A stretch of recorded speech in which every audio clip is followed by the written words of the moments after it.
Hey, Caden. Good to see you, my friend. Good to see you. So I had tied a bunch of rigs last week to get ready for my trip to Pensacola. And then I did my knot tests, my knot strength testing. And as it turns out, the dropper loop is a horrible knot. I'm giving a little bit away because, I don't think those videos have dropped yet. I've got a few days of videos already racked up. So, I don't think those have played yet. And I had this nice rig board that I made up. So, you'd have your source spool here, go in here, wrap around these three, go back over here, and then tie off over here, put on a spool or whatever to put all the rigs on, and then you can just do the twists and pull it through. Everything was great, except that, and it was a quick way to tie the dropper loop. The problem is, like I said, the strength of the dropper loop is just not acceptable. So I had them all on this spool, and I've taken them all off, recovered the hardware from them, and so now what I've decided is that once I put the last loop on,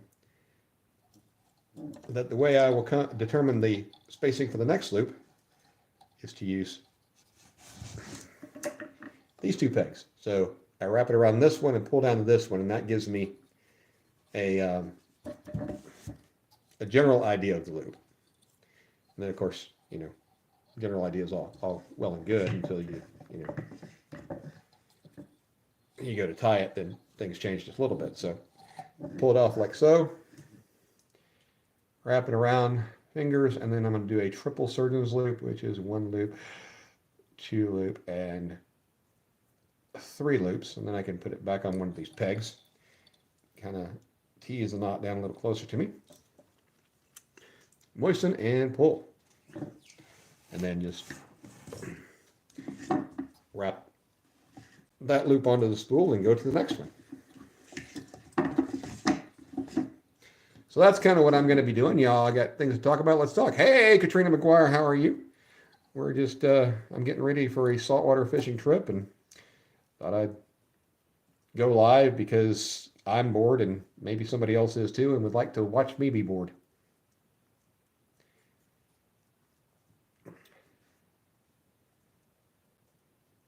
This is a fishing channel, in case you're wondering what any of that means. I'm going to go on saltwater fishing next week. Spring break. And my girlfriend's dad has a place down in Pensacola, so we get to go down there and at least get free room. And yeah.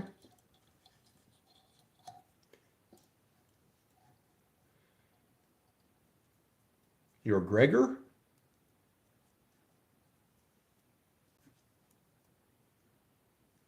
You're 9. Cool. Hello, Sandra. How are you? Welcome in. We're just tying some fishing rigs and getting ready for a saltwater fishing trip, and just kind of hanging out and talking about whatever comes up. Everybody's 9. That's awesome. I was 9 once. Always in a hurry to grow up, and they warn you never, don't grow up, don't grow up. It's a trap. Being an adult's not all it's cracked up to be, and boy, were they telling the truth. This whole going to jobs thing and paying the house note and paying for electricity is just not as great as we would have thought.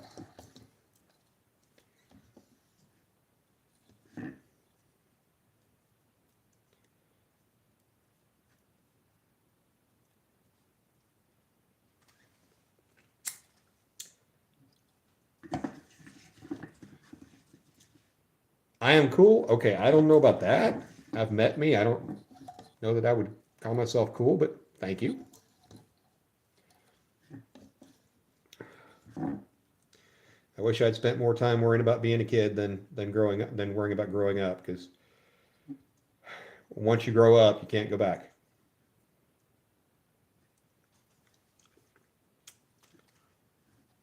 Of course, things are a little different than when I was a kid.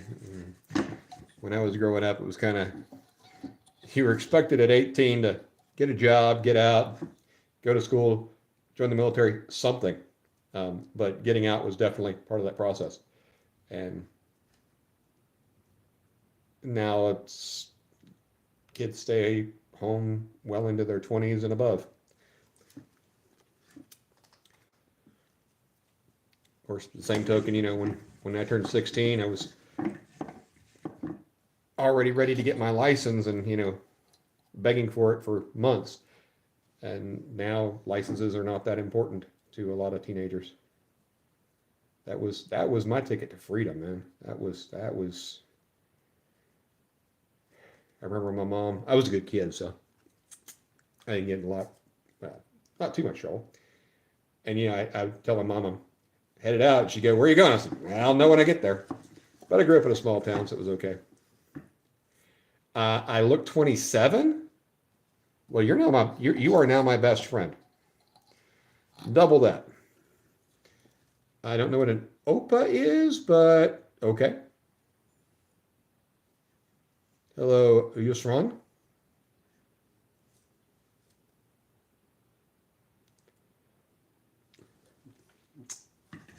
Of course, I don't know what a lot of things are.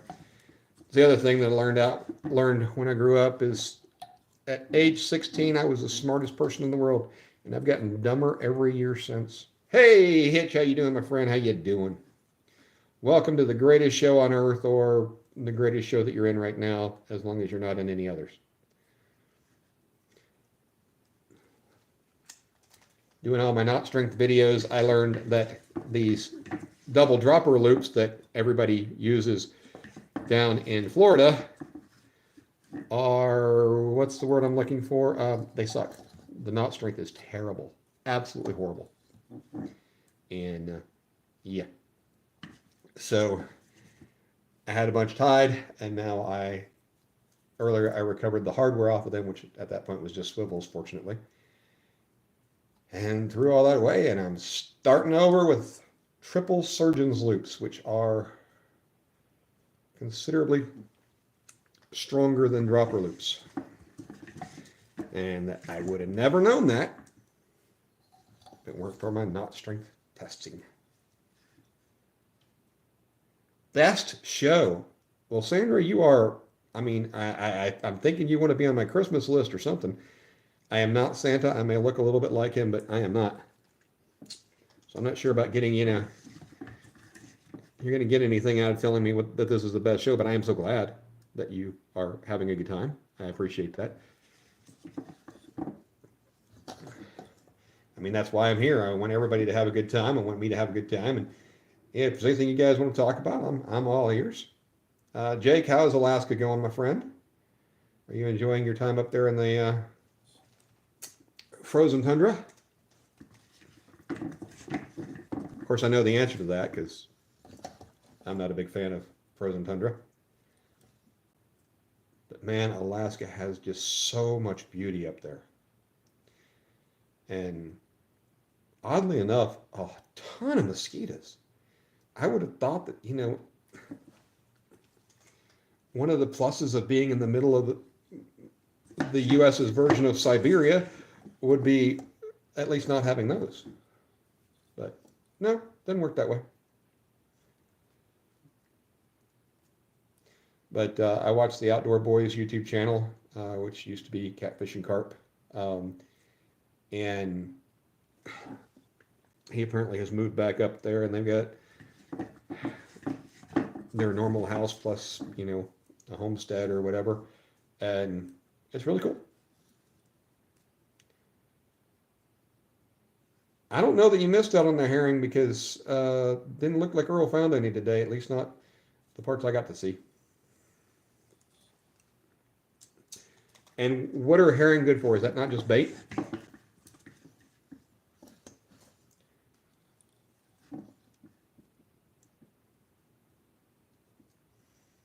I mean, not that I don't want to go hit the skipjack run this year for freshwater bait, but um,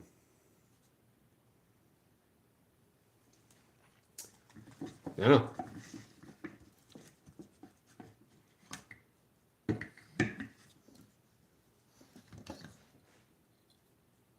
Yeah, I don't know if he was having service issues or if it was YouTube being YouTube again.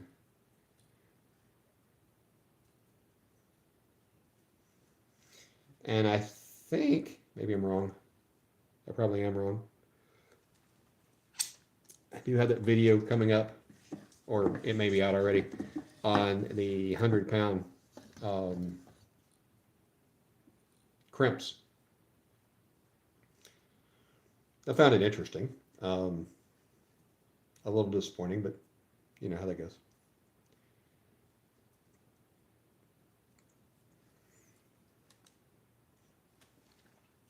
Have you ever used any of those crab nets, which is just two hoops? One's about, I don't know, I think 11 inches and 18 inches is the top one, I think. I may be wrong on those numbers. But I want to try those for blue crab on down there. It was Flounder Pounders giveaway. Is that the one?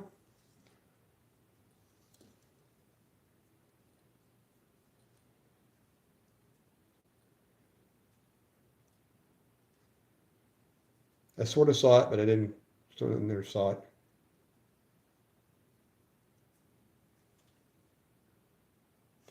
Well, I'm glad that your friends think I'm cool too. I'm not sure why they think I'm cool, but you know what? I'll take what I can get.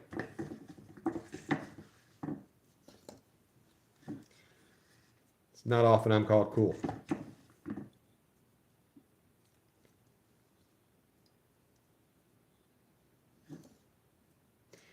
Yeah, no, my Ashley's dad has one crab trap, and I've got a bycatch reduction device to put on it, and I'm thinking I may try using it. I'm not sure what kind of shape it's in, but I asked Ashley if she knew how to clean blue crab because she talked about she worked in one of those as a I don't know if she one of the fish wholesalers back when she was much younger, and she was like, I mean, I know how to clean them to eat them. Um, so she is under the impression that while I'm going out catching blue crabs for bait, that she is going to have dinner out of that. I don't know how that works. I'm pretty sure I know who's going to lose that battle, but because I think they make good sheep's head bait. We'll find out. Well, thank you, Sandra.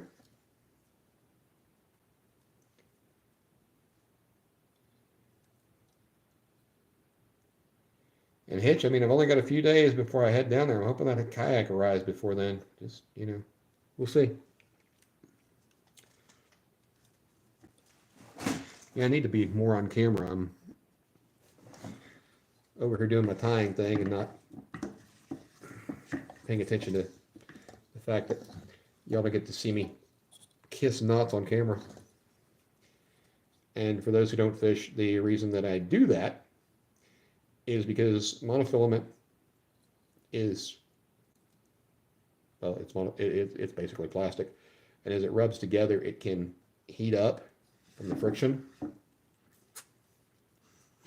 and that just helps lubricate and cool the line so that it doesn't, quote, burn itself.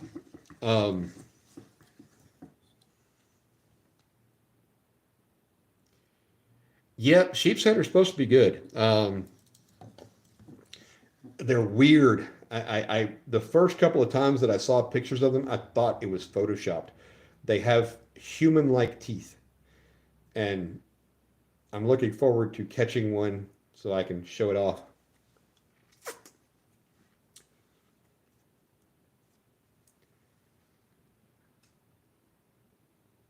Well, gaming lizard, I'm not sure who Patricia is, and nobody likes nails against the chalkboard because that is just one of those sounds that drives some people. It just is slightly annoying, but some people it's like grating on their nerves. So there's that.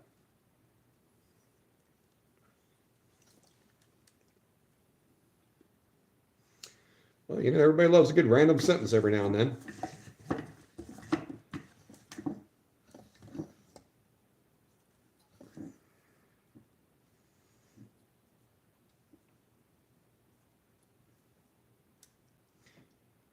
If you get bored, you can go ahead and double tap the screen, and that will tell YouTube how much you love my stream and all that fun stuff. And if you hate my stream, well, you know, I don't know how to help you. Guess you always swipe up or down or whatever it is you want to do to find something different.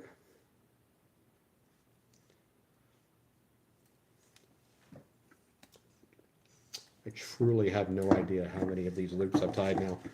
But these are even faster than tying the dropper loop, so, you know, there's a win there.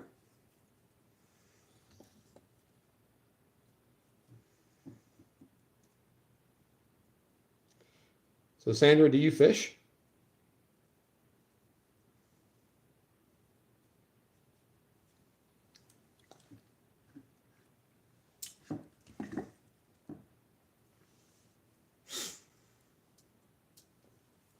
I think I'll stop here and start building rigs out of these.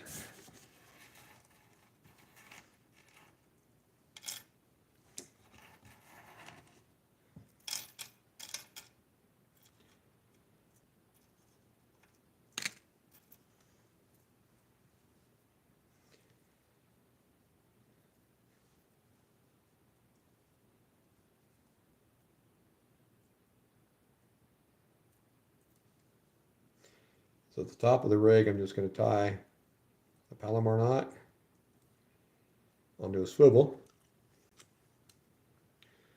That will be the top of my rig.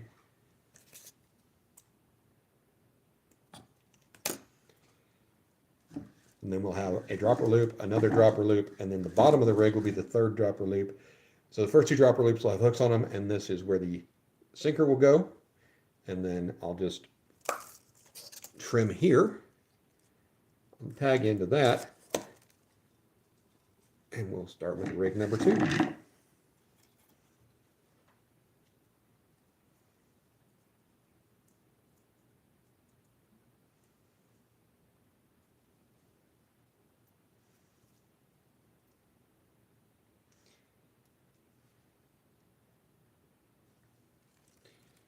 Actually, what I should do on the third one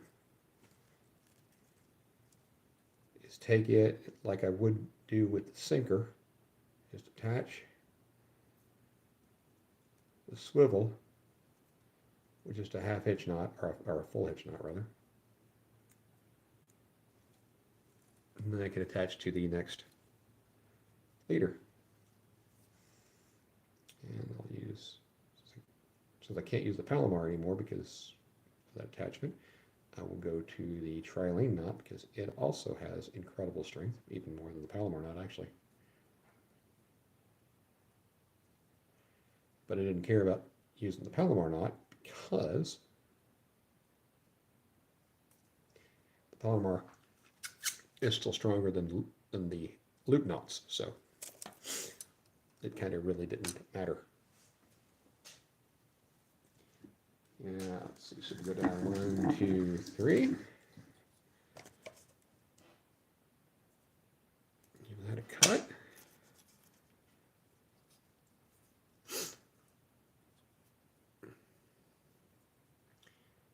And then do a full hitch on this one.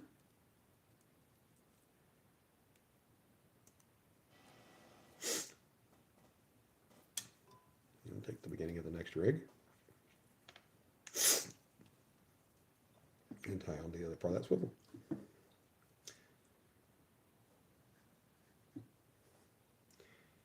And again, that will be my trilane knot.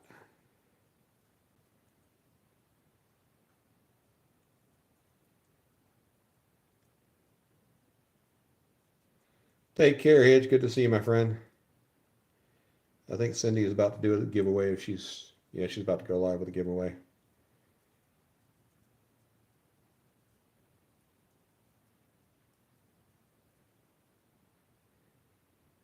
And for those who are just hanging out and like free stuff and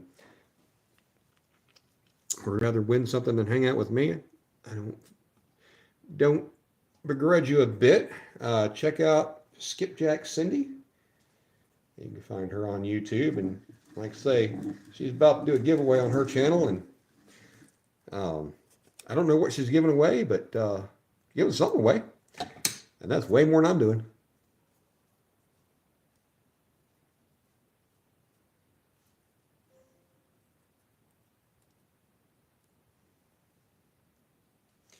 I'm just trying to get some watch hours out of people.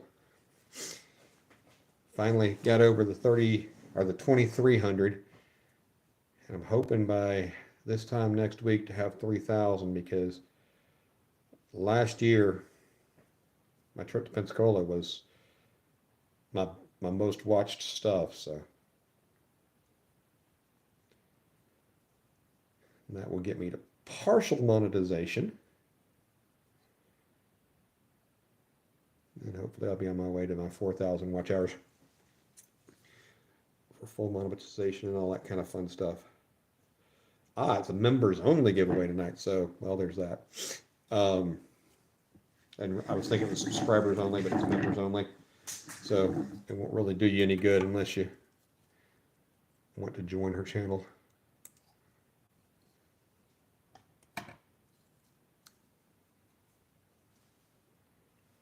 Just got the notification.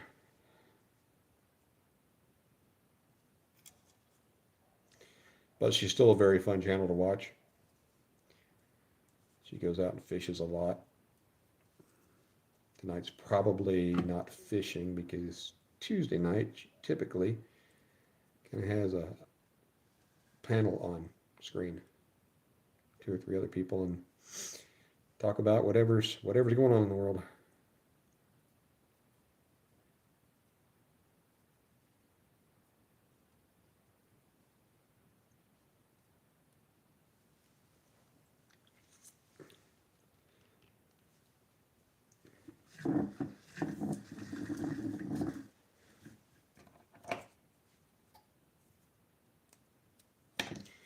I'm looking how the system's working so far.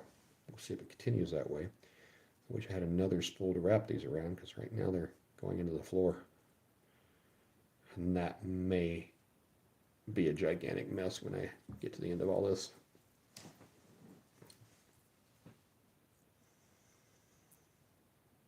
It's amazing how much work goes into prepping for a fishing trip.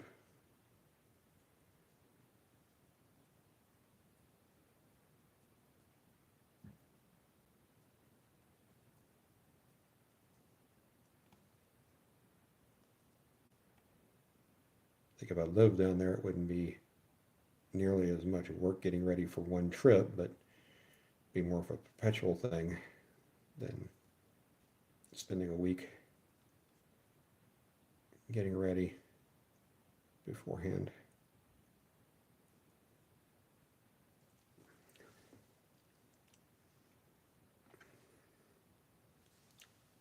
It's one of the good things about having a boat is you kind of keep everything already ready to go. All your rods and stuff are on there, and when it's,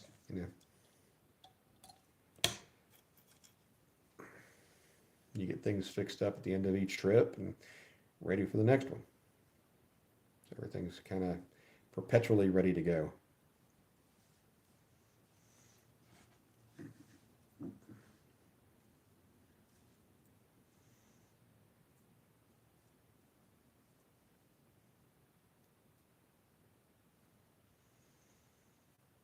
Which, I mean, I guess the same would be true if you didn't have a boat but had a, like a minivan or something that you kept that was your fishing vehicle, I guess.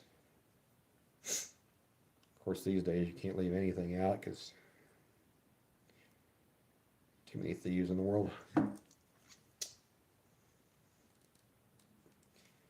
Feel bad for kids these days who don't know the days of being able to just leave everything unlocked and, your keys in the car, and you never had to worry about whether it'd be there when you got up in the morning.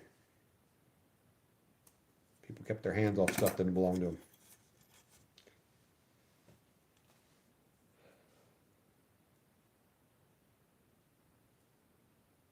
course, we also didn't have school shootings back then either, so you know, the world's changed in a lot of ways.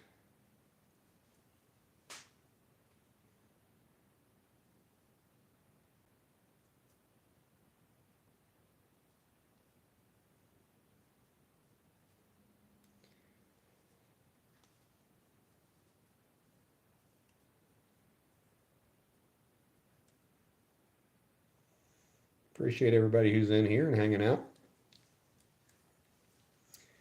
If you're just here to give me watch hours and leaving it running in the background, thank you so much. If you want to talk about anything, let me know. We can talk about most anything within reason.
Hey everybody, I'm just tying up fishing rigs. Preparation for my trip to Pensacola. Kind of an open forum. If anybody wants to talk about anything, we'll give her a shot. I don't have a lot to talk about right now other than how excited I am to be going down to Pensacola and going fishing.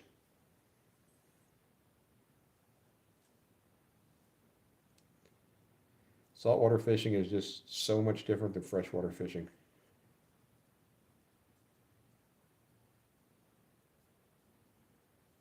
The fish fight so much harder because they're pushed around by the water all day, every day. I I can't imagine what these fish actually go through because I mean, you know, just being on top of the water, looking down, you know, I'm sitting there going, you know, these fish, a wave comes in, pushes them 2 or 3 feet, and they got to back right back up to where they were. It's got to be frustrating. Whereas in freshwater, you know, in a lake and such where water, there's no moving water, at least not much. You know, the fish can hide off the sides and not have to worry about getting blown around so much.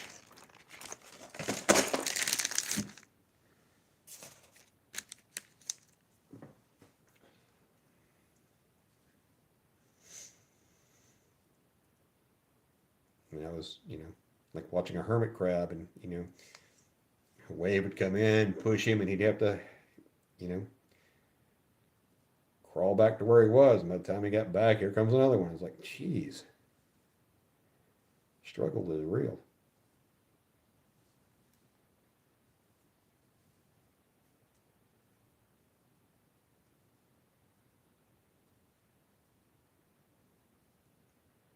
The other problem is, I mean, I grew up in freshwater, so the fish around me, for the most part, I know them. I know what they are when I see them. I mean, not like I'm best friends with them or anything, but in saltwater, it's just a whole other beast. It's like, is this a fish I can keep, or is this a game fish? And at least in freshwater, I've got to guess. In saltwater, I'm like, what exactly is this?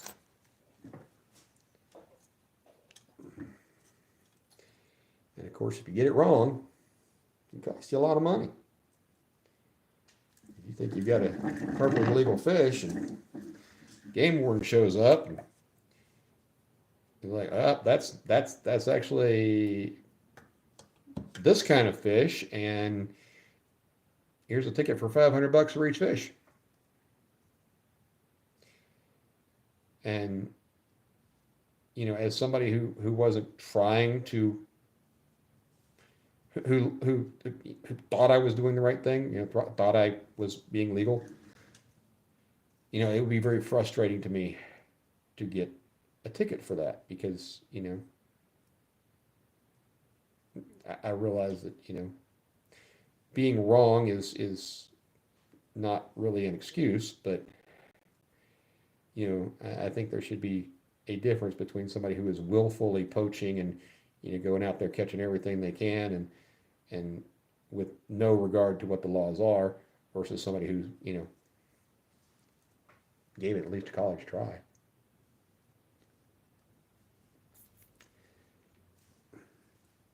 But I also don't want poachers, getting off at all. I'd like to see them all rot in jail. Well, now this worked out just perfectly. I had just the right number of everything. So that can come off of there. And now I can try to put it all back on the spool. See what happens. Let's see. How am I going to there? So that's what I'm going to do.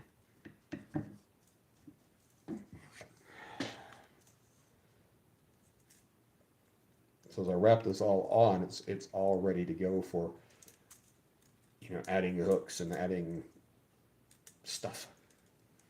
But all these rigs are going to be in a row, in a thread, or I don't know, whatever you want to say.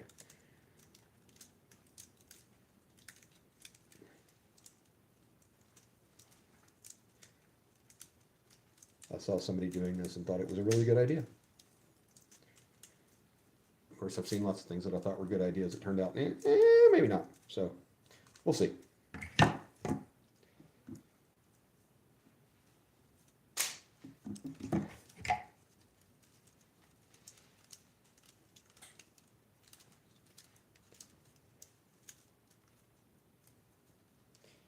The silence is deafening here, folks. No one has anything they want to talk about? Says I've still got 3 people in here, which is, more than I deserve, and I'm certainly glad that everybody's in here.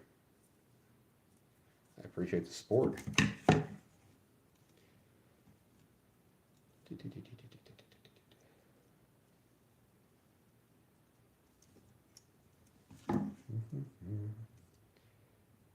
have a little bit of a knot here. I got to figure out how to get rid of it.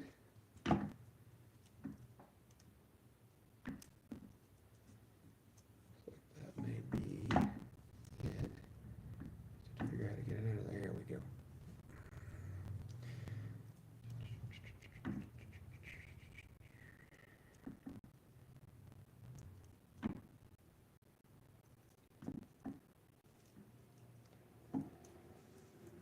Kind of feel bad for the writers on Saturday Night Live, because they could all go on strike and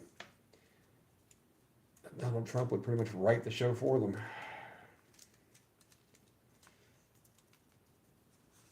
It's kind of frustrating, everybody says, hey, I'm tired of nothing being done, and then something gets done, and then they're like, I'm tired of stuff getting done. What's getting done isn't what I wanted done, and I don't know. I can say a lot of things about what's going on in this country, but you can't say that stuff isn't happening. Whether it's good or bad, that's certainly open for interpretation. But stuff is occurring.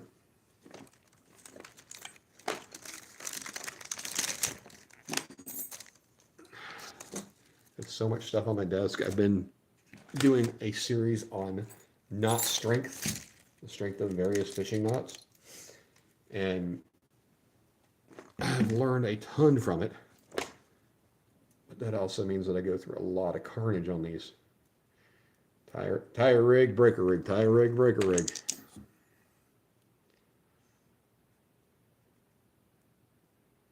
And I've been very surprised at my results. I didn't know if it was going to be one of those things where,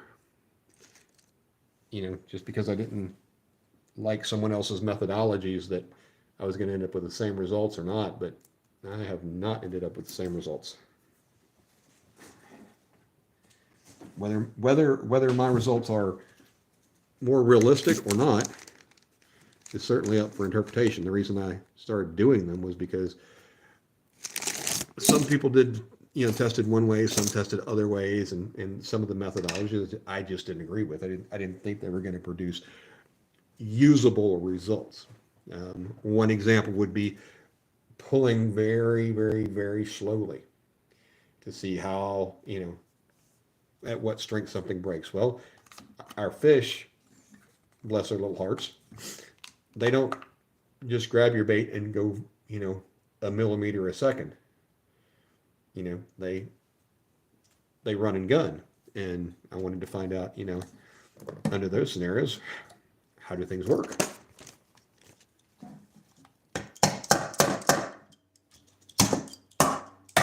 Sorry, just knocking my pegs back into place. I do have something I will show everybody. So this is a 7.5 foot rod. And I tell you that because I've still got room down here at the bottom. Not a lot. Probably, 3 or 4 inches. And I'm not showing you the rod, I'm showing you the rod sock. I got these off of Temu. So, I'm not a huge fan of Temu, depending on what you get. But these, I think, were about $5 a piece. A Ventic, Aventic. So they're a thin, probably 1, maybe 2 millimeter. The stuff diving suits are made out of, that stuff. That's the material, and then they have a built-in or sewn-in little thingamajobber. You could put it on this, on it like an 8-foot rod, and this would go around the reel handle, and that way kind of keep things settled. And some things on Temu are good deals, and some things are not. Now it's not overly wide. I don't think I have a measuring device right here.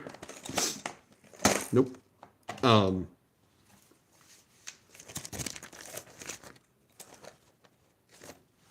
But it fits over my catfish rods, and it also fits over barely my spinning rod from Penn, which is a medium heavy 7-footer.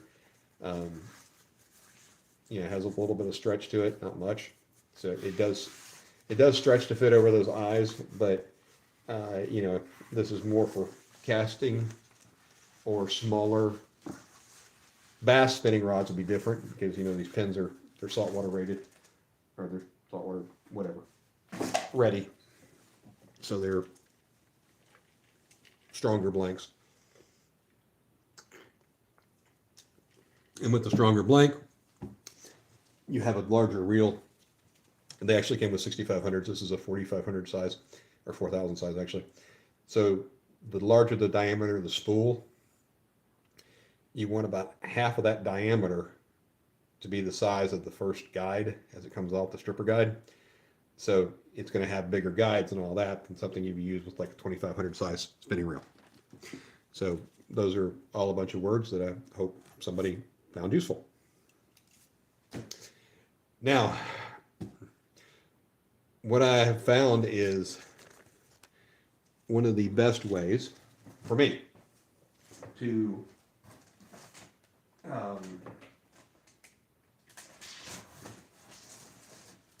package my rigs. These are blah blah blah blah blah 4 mil thick 3 by 5 inch bags. So they're little Ziploc bags, and you can put a rig in here. And I mean, it's not that the hooks can't poke through, but they don't tend to poke through a lot, and it definitely slows them down. So you can put them in those. That's my my pull board for pulling and testing knots. You can put them in these, and then you get one rig ready to go at any, whenever you need it. So like here, I'll take off this first rig off of my spool.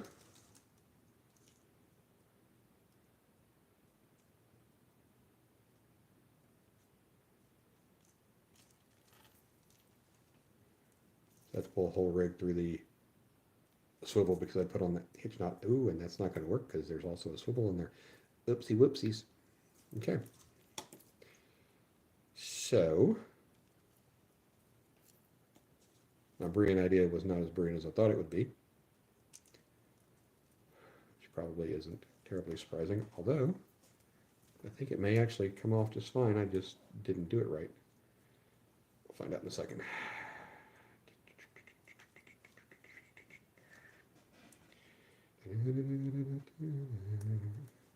Yeah, it does come off. I just didn't do it right. Okay, so we've got 3 loops. So our swivel's at the top. We're going to tie that to our main line. Then we got loop 1, loop 2, and loop 3. Loop 3 is going to be where the sinker goes. So we've got loop 1 and loop 2. Not to be confused with thing 1 and thing 2. So let me get out some of my swickle hooks. I don't know where I got these, but I think I like them. If I can test the strength, the sharpness. Yep, they're sharp. And I got some of those circle hooks.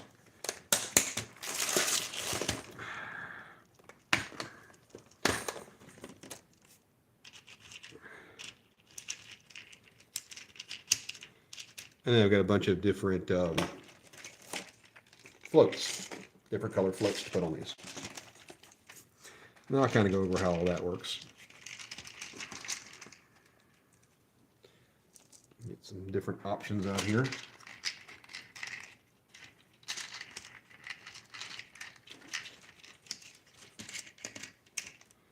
And I got all these floats off of Temu, and I definitely recommend Temu for these kind of stuff because otherwise things can get really expensive. Now let me grab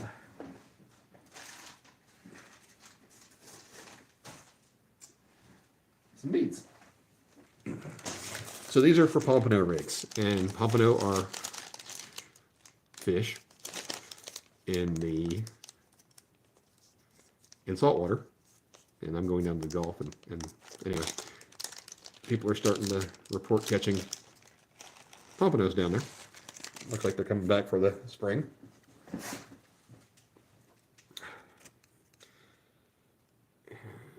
Just set that there so I know that ends that. And these are going to be casted with surf rods, so probably 10 footers.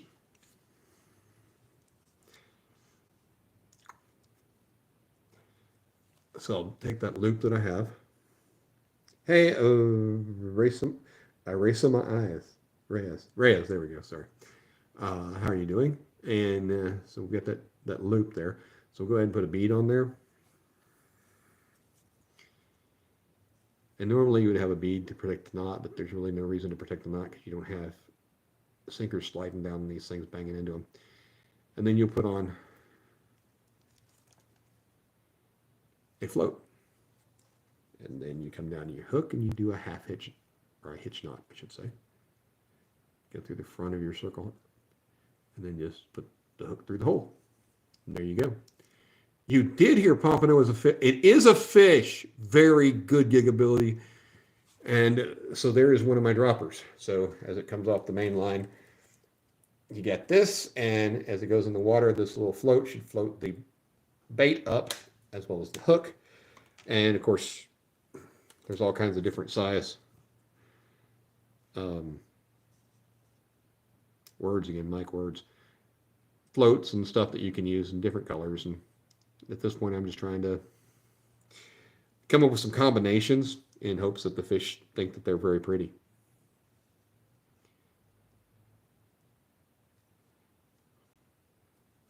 And normally, when I always put these on like you would a bullet weight, so the hook would be back here.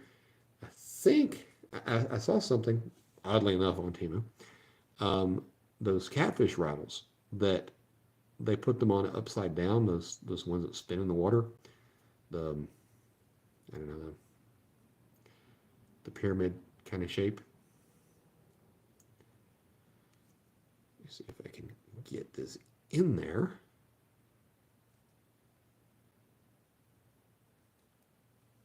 Anyway, I'm going to put them down here so that the hook will be below it. So if something bites at it might push the sinker up the line, or not the sinker, the float up the line, as opposed to the fish trying to ingest it as well. Okay, so there's a hole there, so I can definitely, this should go through.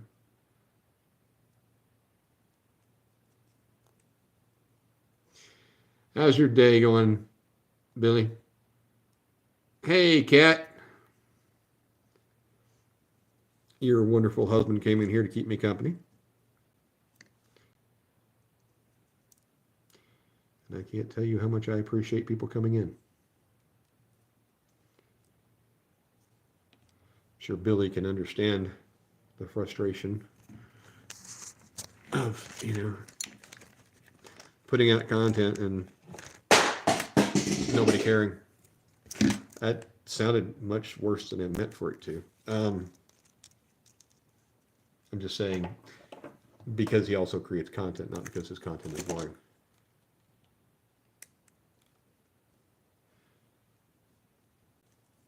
I'm looking at what's going on. Well, okay.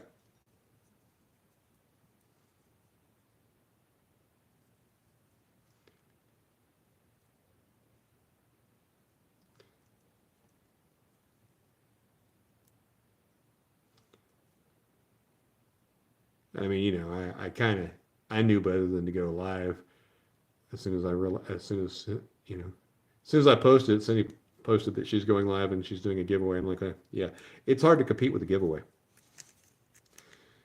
But it's a members only giveaway, so that makes it easier to compete with since you have to be a member. But plus she gets, everybody loves Cindy. Nothing wrong with that at all. I like her content, and I'm a great judge character. So there's that. Okay, so there are our two pompano thingamajiggies, our loops.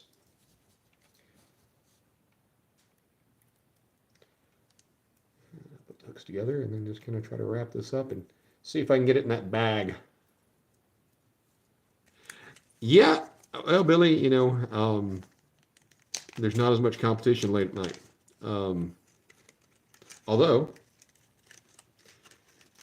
I'm not usually up that late. It's just, on the weekends when we get back in from being out, it takes me a while to settle down. So, was real disappointed last weekend. The band that was on Saturday night, I really like them.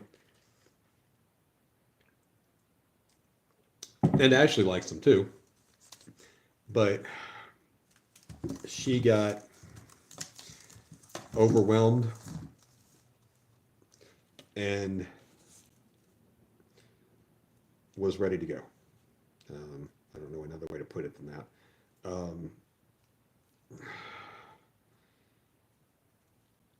And she knew that she was, that she was ready to go, and I really, I was still having a good time because I was up there dancing, and um, the guy that works the door came by, and I said, "What's going on with Ashley?"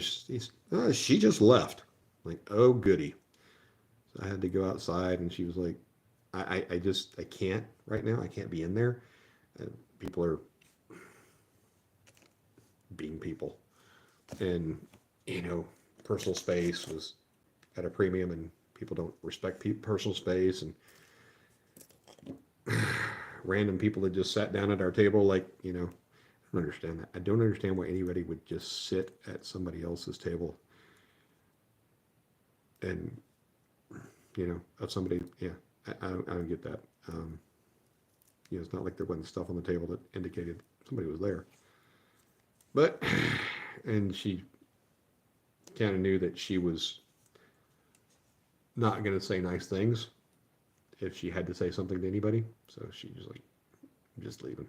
Well, you don't have to leave by yourself. I can leave.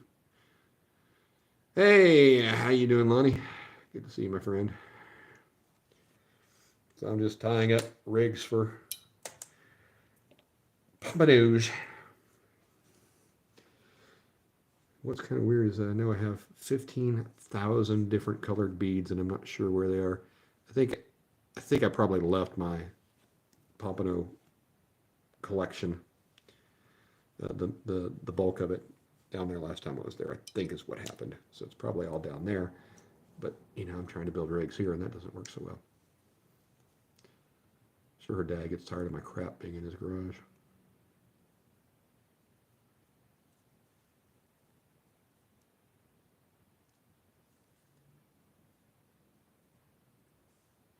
I actually found a kayak down there, a used one, that I thought Ashley might like, and she said, "Well, let me."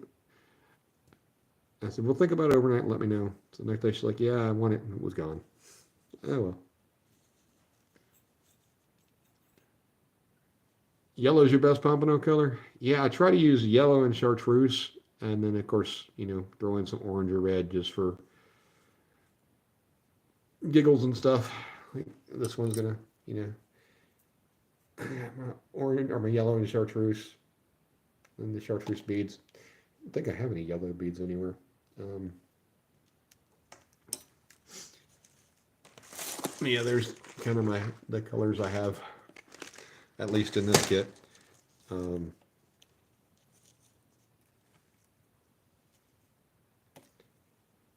and I'm not sure what some of these hooks are. Some of them I'm like, I don't know. They look nice. Not sure where I got them. And then the other ones look like they're probably the Mutu Light owners. So, Gig, you talked about you and Kat pulling in a bunch of silver trout. Now, are silver trout and sand trout the same thing? Because when I looked them up, it looked like silver trout may be a deep water species, whereas sand trout are not. But it could also be that things that are called one thing in one area are called something else elsewhere because, what we call perch in the United States, or what I've always called perch, is not what they call perch in the UK or even up north. Up north, their perch are actually perch. Mine are bluegill.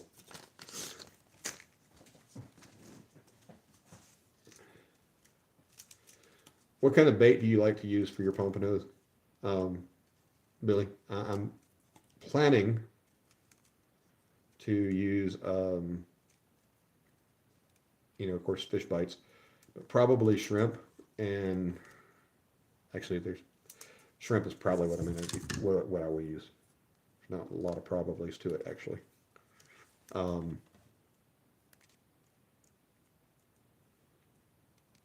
Hey, Shannon, how you doing, dear? Glad to have you in here.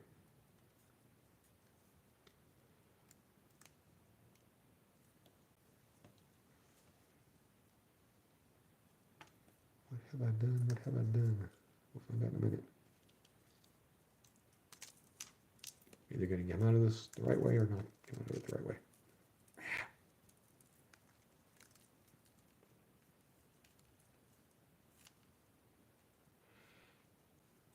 Yeah, I see. I watch Rad Reeling Fishing, and he does those goofy jigs, but that looks like a lot of work. Um, one of the joys of um,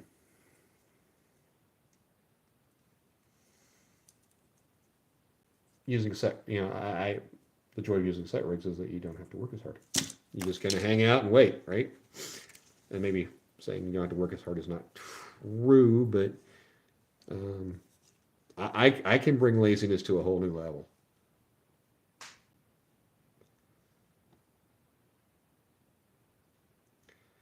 I'm all about watching flagpoles. Of course, that's the relaxing side of fishing. Bass fishing to me is not relaxing. It's work. You're always running around, casting, retrieving, trying to find something. And I'm not saying it's not a good method. I'm saying it's a lot of work. Like trolling for fish, especially like trolling for crappie with those crankbaits with jigs attached to the back of the crankbaits. I'm like, that is a lot of, I don't know, to me it doesn't feel like fishing. Yes, you can catch fish, which I guess makes it fishing. And I got this one going on opposite way than I wanted, but oh well. It's just not as enjoyable, I guess is what I'm trying to say. Kat, I'm going down to Pensacola. We're leaving Saturday. I'll be down there for 6 days. And I'm going to have a good time. I keep trying to get Billy to email me his phone number so I can text him when I catch something that I don't know what it is. And he's like, "Fool, I am not your encyclopedia. You need to work on him." Shannon, I don't know. Let me see. Did I get your sticker? Let's see. Did I get your? Oh, look it right there. Look it right there. Look it right there. I did. I did. I did.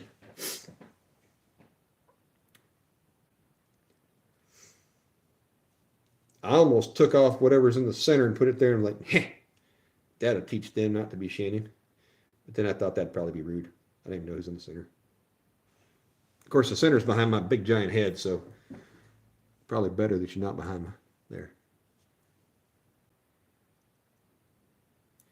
Not only did I get your sticker, I got your address and your last name.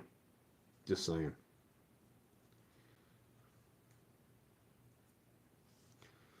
Be afraid. Be very afraid.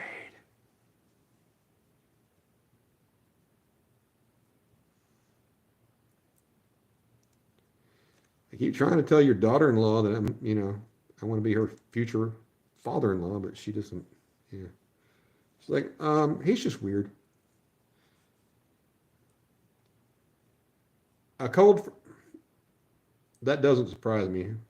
Ashley told me that she heard that we're supposed to be getting some nasty weather here on a Friday and Saturday. Although, one person's nasty as another person's not as bad. So, um, you know, I'm not expecting to catch a ton of fish to begin with. And, I think that a good cold front moving in should help stir up the water and get those nice hard heads just as active as they can be. Everybody loves a good hardhead catfish.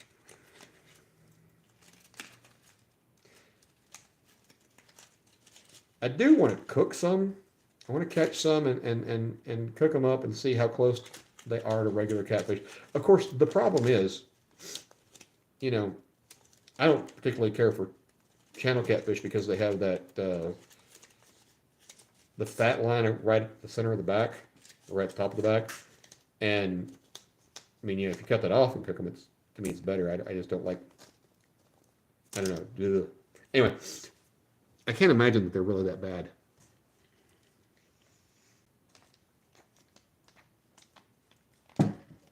Plus, if you cook it Southern style anyway, it's deep fried. You can pretty much put anything in there. Nobody knows the difference.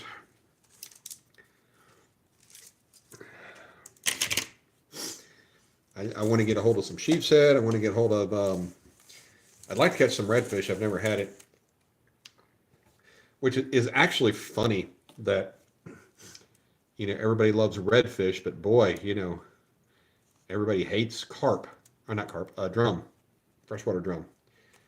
Except some people will say that it is poor man's lobster. So there's people are finicky. I don't know another way to say it than that. It's like, what's the best fish? And everybody's got an opinion, and some people are like, any fish is a good fish. Some people think carp are trash, and other people are like, oh, it tastes great to me. I mean, everybody else in the world eats them. Somehow, well, I know what the reason is. Everyone in the U.S. wants, how did I not get that off? Oh, that's how come. I did it the wrong way.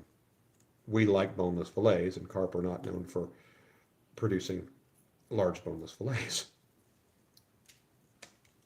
So, I mean, I understand why people aren't excited about eating carp here. We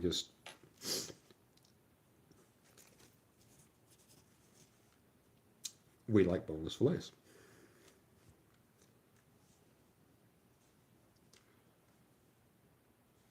Yeah, I don't think it's just dirty water that equals hard heads. I think the fact Mike goes to Florida equals hard heads. Um, I I know that I'm going to get a little less love out of this one, but I think that the sail cats are just beautiful fish. And whether or not you want to eat them is something else. And I mean, nobody. It's funny. I get excited to catch catfish in freshwater, and in saltwater, it's like I'm already conditioned that, ooh, catfish, gross. But I hear the sail cats aren't actually bad eating at all. It's just they don't get trophy sized, or at least what I can, they don't get that big. Also, I'd love to hook into a shark. Let me rephrase it. I would love to catch a black tip and eat it. I Many years ago, there was a Mexican chain called Chevy's, and at the time I worked in a mall, and there was one in the mall, and their lunch special one day was shark, and I'm like, well, of course I got to order shark because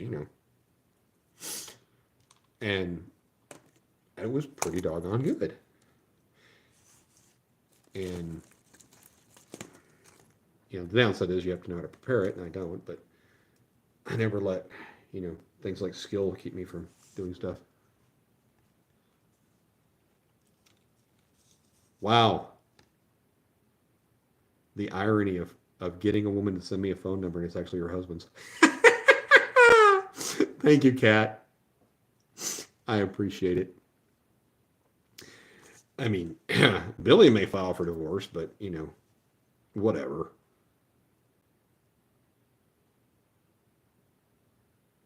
Let's see, what am I doing here? I'm trying to, yeah, that's what I'm trying to do.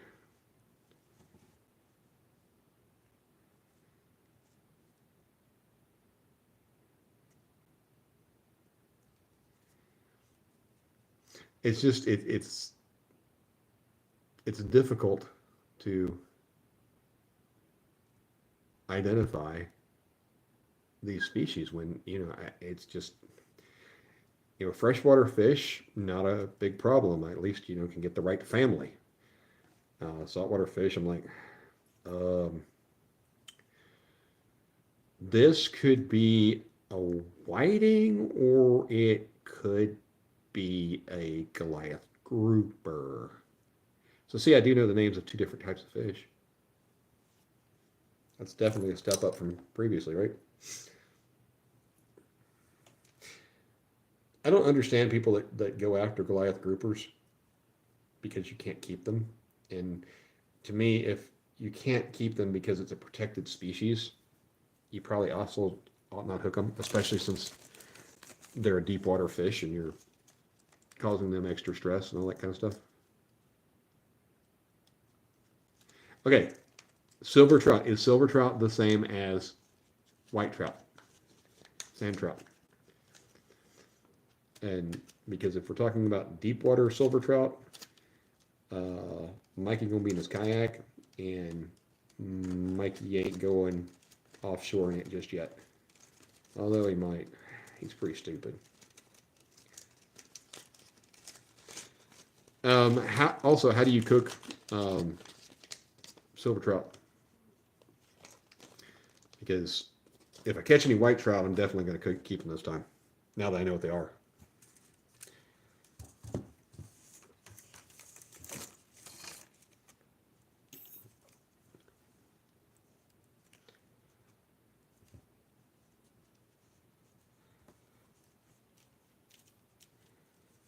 I'm just not sure what a good preparation is for those. Um,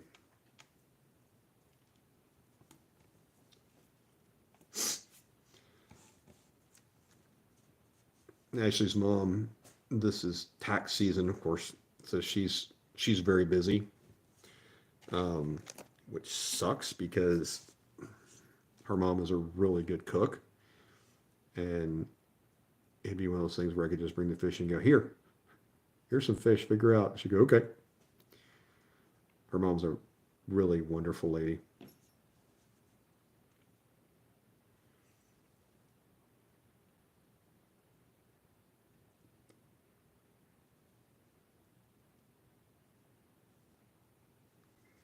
Yeah, see,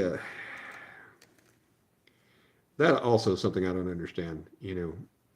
I would think, and that's probably where I'm going wrong, is thinking that, you don't,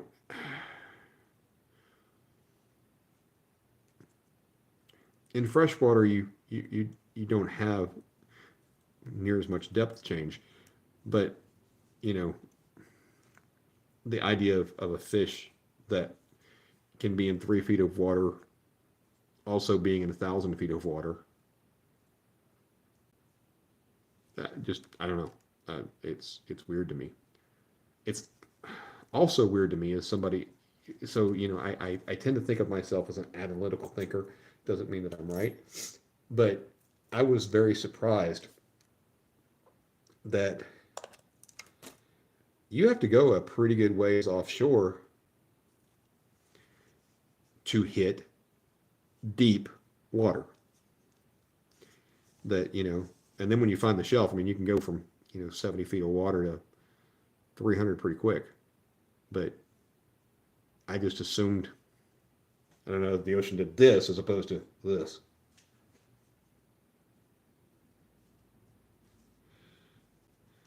Well, now, Jody, I'm trying, and it's kind of funny that once we got engaged, people started asking, when are you getting married? And so we had a date of May 25th.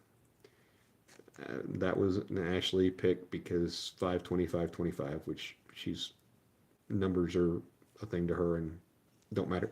None of it matters to me, right? I mean, as far as I'm concerned, it could be just as a piece and I wouldn't care. But, I understand that women are more invested in the wedding side of things than I am.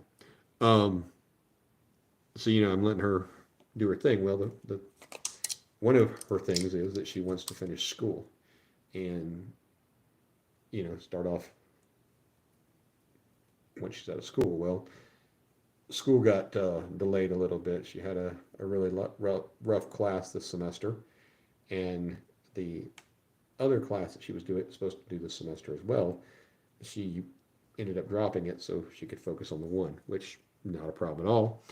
And she's kind of down on herself about that because she's like, I was supposed to be finished, last summer, and I had to extend it. Now I'm going to extend it again. I'm like, it is what it is. I mean, you're bettering yourself. What more do you want? Um, and so she's, so people ask, I'm like, it could be anywhere between now and I don't know, because it'll happen when it happens, when she's got time and energy to devote toward that side of things. And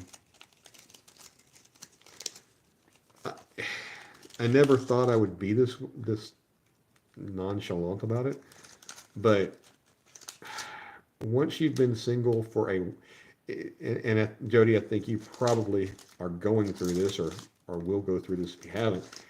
There comes a time when you go from being used to having somebody there all the time, and you miss having somebody there, even if it's, maybe not maybe not the person you wish it was, but you get used to having someone there, and then when you find yourself,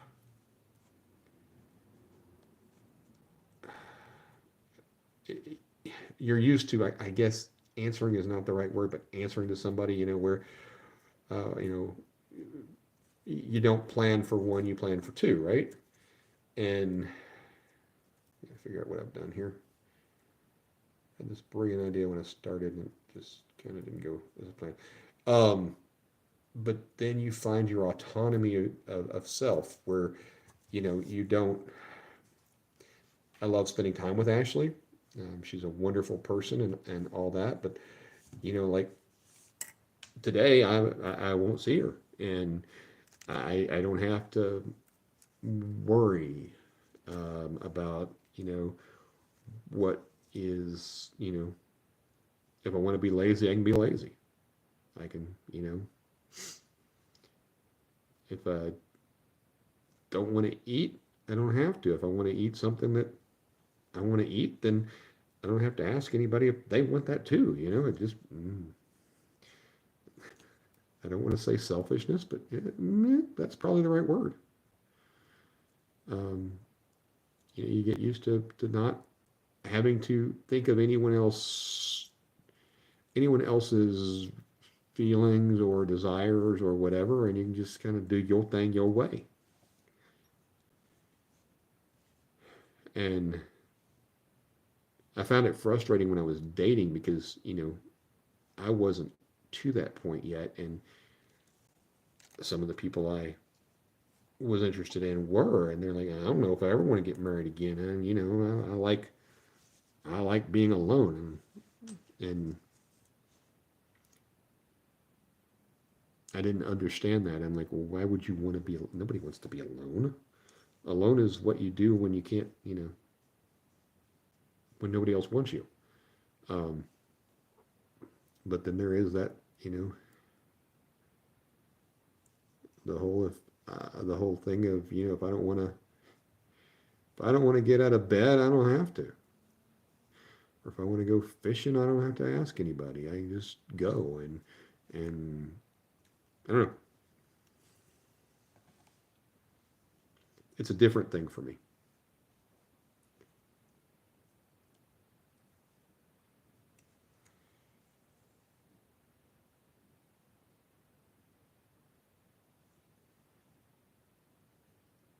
Yeah, well, see, and that's, I mean, but that is, it's all packaged, right?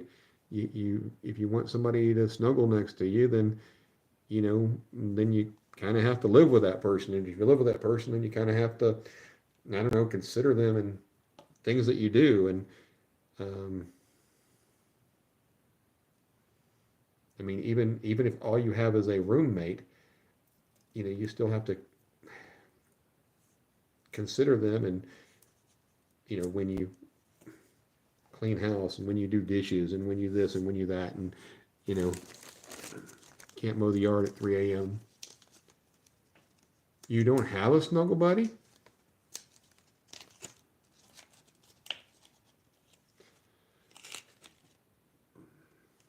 That sucks. Snuggle buddies are fun.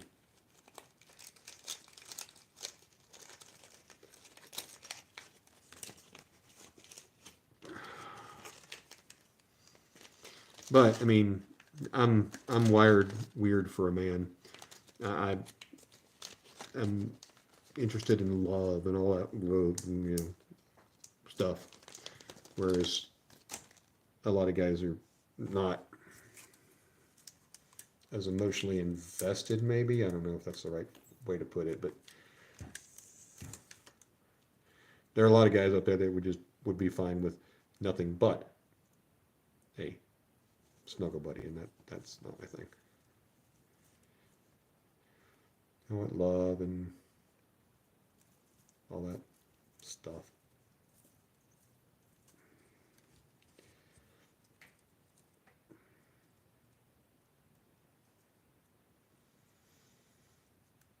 I enjoy benefits, but the benefits there has to be something behind the benefits.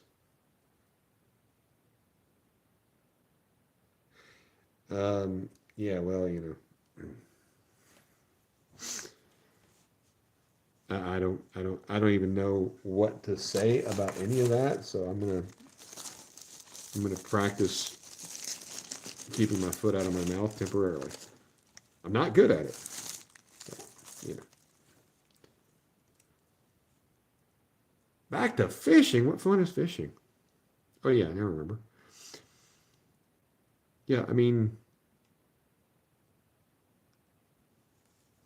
even somebody to share the ups and downs of fishing with, right? Because we have our good days, we have our bad days.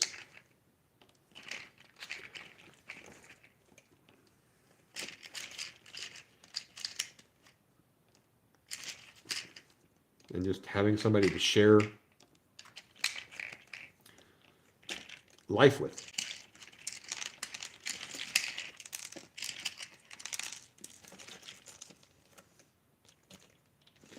Having someone who actually cares. When somebody asks how your day is, and they actually care.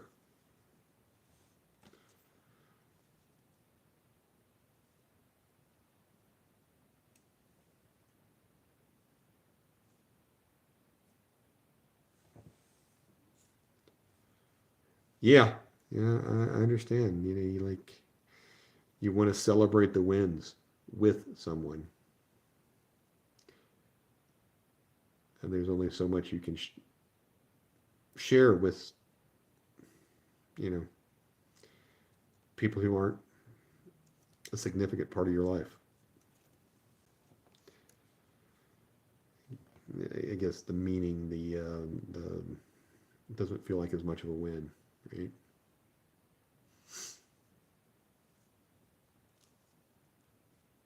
I mean, I'm proud of you. Don't get me wrong. Of course, on the other hand, you're sitting there going, "Yeah, 50 pound. That was a long time ago. Now I'm looking for the big one, the really big one, the biggest, the biggest one ever. To be the greatest fish. I'm telling you, it's the greatest."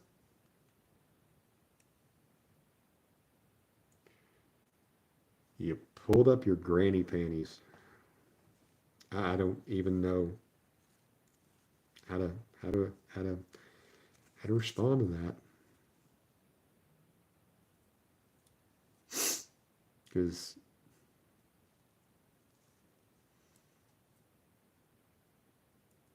okay, you said hi to Adrian, but I don't see him. How do I not see Adrian? You're in another chat, aren't you? You said it to the wrong place. Sounds like normal. I assume that's Wild Hook you're talking about.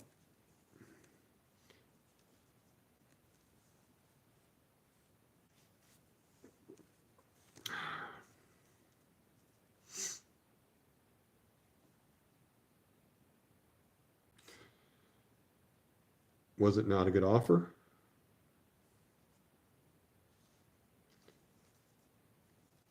ask because sometimes the first offer you get is the best you're going to get. I know it sounds silly, but I had one offer, one reasonable offer when I was trying to sell the house I had in Nashville, and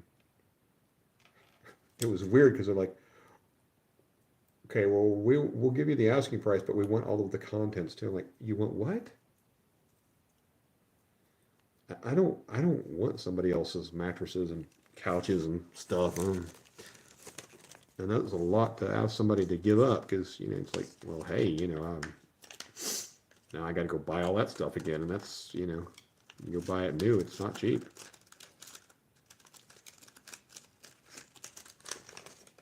Plus, I liked my furniture, which may have been their point. They liked it too.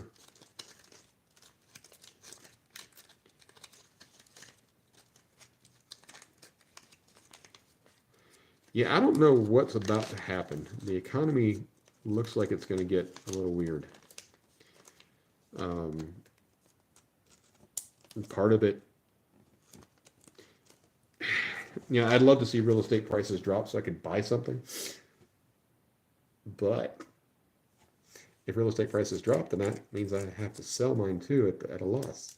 And I want to buy at someone else's loss. I don't want to sell mine at a loss. I've actually thought for the last couple of years that maybe I should just sell my house and rent. But man, rental prices have gone ridiculous too. So I don't know how. I don't know. There's a lot I don't know.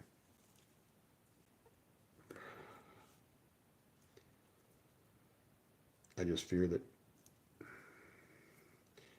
some of the government shenanigans going on right now are not going to have a good impact on all of us.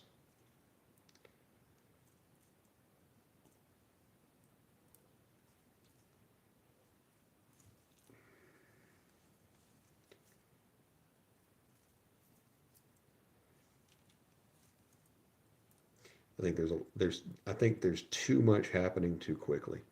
That's what I think is happening. And I don't really understand the urgency in all of it.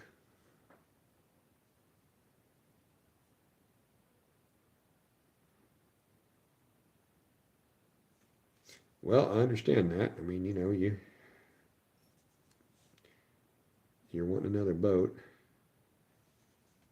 and it's hard because I know I would love a new boat, but the problem with new boats is just like problem with new vehicles is you don't want to use them as hard as you want to use them because they're new and they're pretty and they're shiny, and if you buy one that's already got catfish guts or skipjack guts all over it, then you don't have to worry about getting skipjack guts all over it.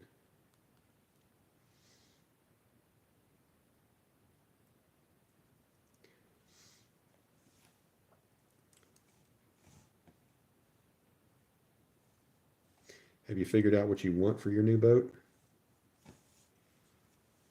That's, of course, a loaded question because there's a lot of, we all want something in our new boat, right? And we can't always get everything that we want.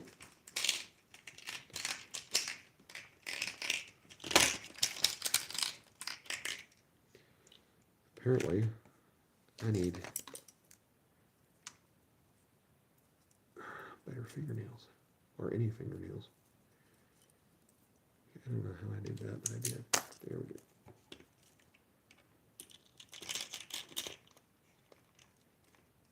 My fingers don't fit in these little holes very well on my bait box.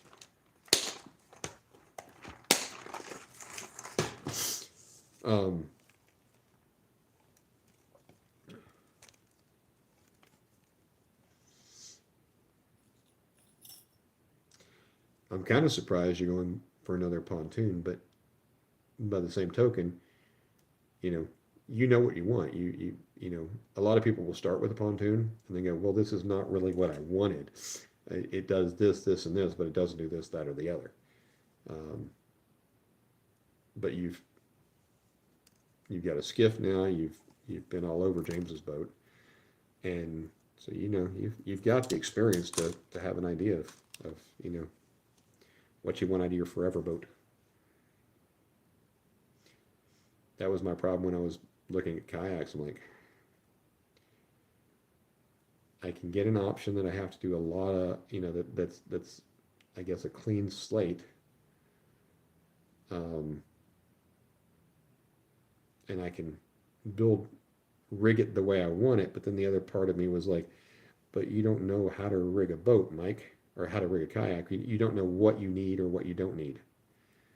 Um, so I went with a choice that was, basically ready, water ready. There was, if I wanted to add a fish finder, I could do it. But other than that, everything was there. I didn't need to add a trolling motor. I didn't need to add this. I didn't need to add that. And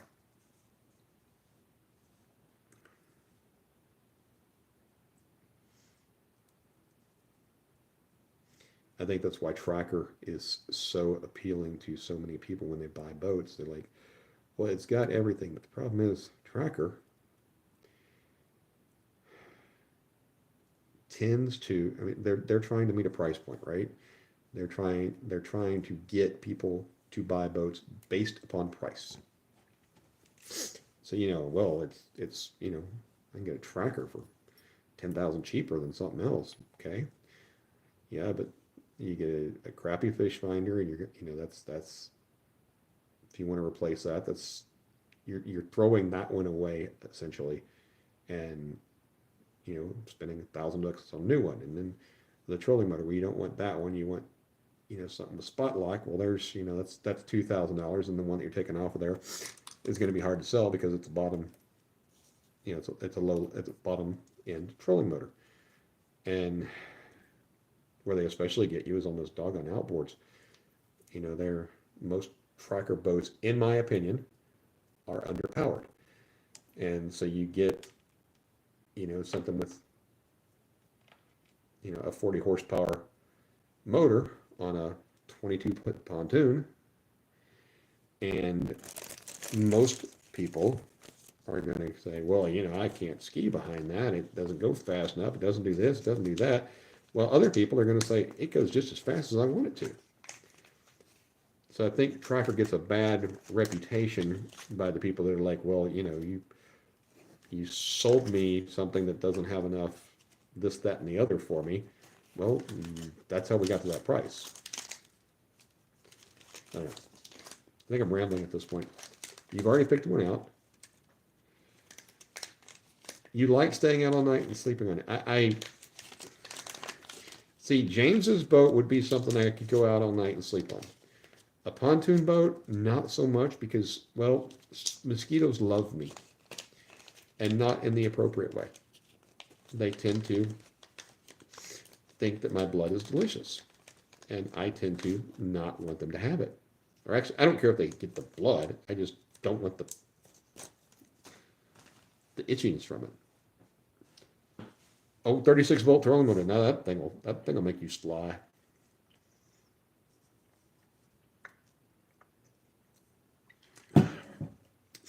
I will suggest to you that if you are buying something that doesn't have batteries already, that you go to lithium batteries, and I'll explain why. So you can get a 100 amp hour 12-volt battery for like $150 off Amazon. Is it the best? Does it have the most features and all this? No. Is it adequate? Absolutely. You'll need 3 of them, so that's $450 worth of batteries. But if you go with lead acid batteries, you're going to spend close to that. And lead acid batteries are good for about 50% of their capacity. Once it gets down to about 50%, the voltage is so low that things start shutting off. Whereas with a lithium battery, they have a much better. Let's see. I thought I had this all figured out. No, I don't. They have a much better amount of voltage that's in there that they can use. And I still not. I'm sorry. I'm frustrating myself by being wrong on how I get this thing rigged. Here, we're gonna do one more time. All right. Um, Plus, the lithium batteries are considerably cheaper. Yes, you do need a different charger for them because they have a different charging profile and they charge it up to higher voltage and all that kind of stuff. And you can, of course, get a single battery that will do 36 volts, but those are going to be way more expensive. And there went a bead.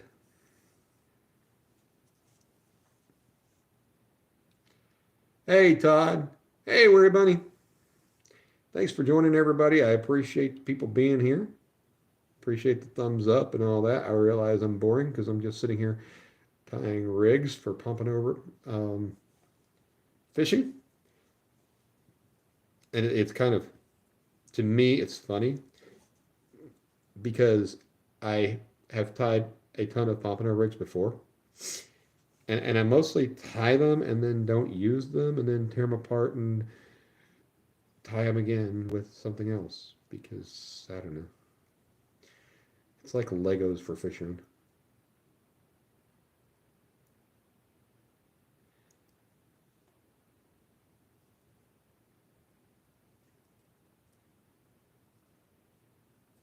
It's like, look what I can build.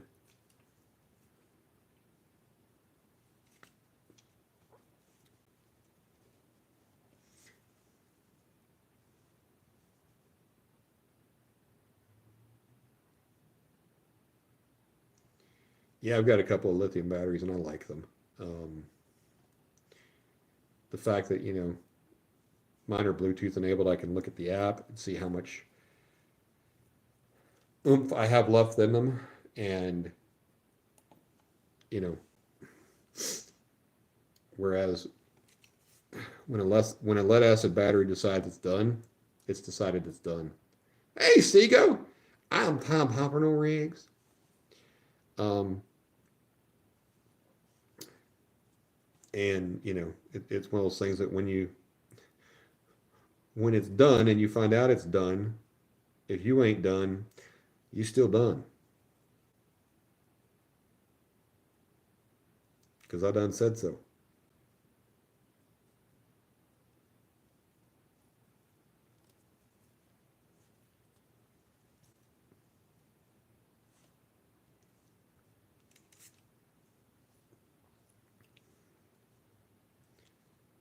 I've got more pompano rigs here than I'm going to know what to do with, but oh well.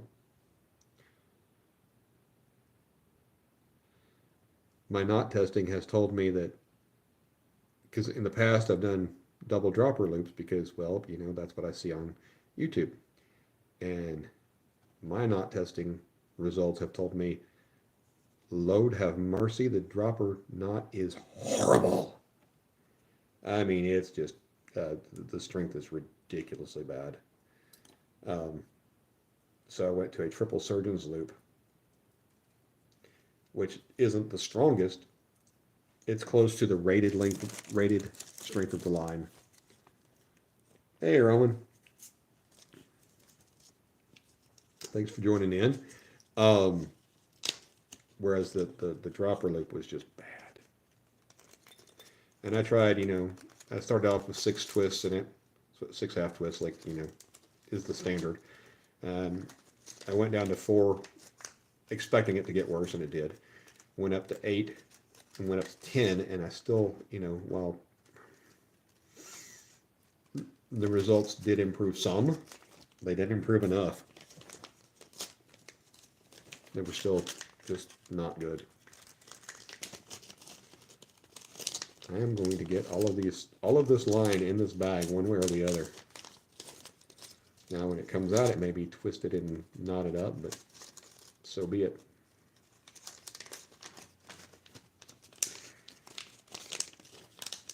Come on, Mike. I'm getting there.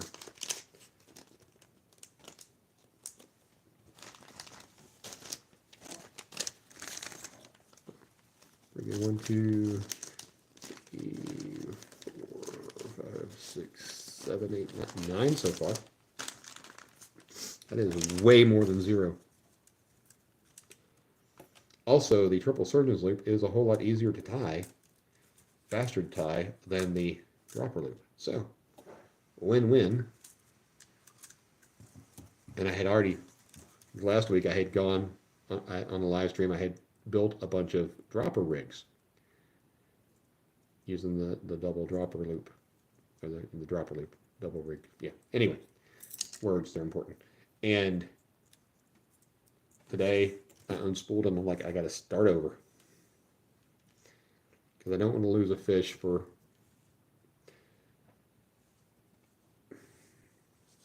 due to bad knots. I don't want to lose fish.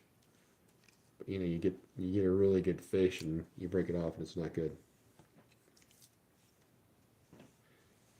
Oh wow, Seago, yeah, that is definitely Mid-South Wrestling names there.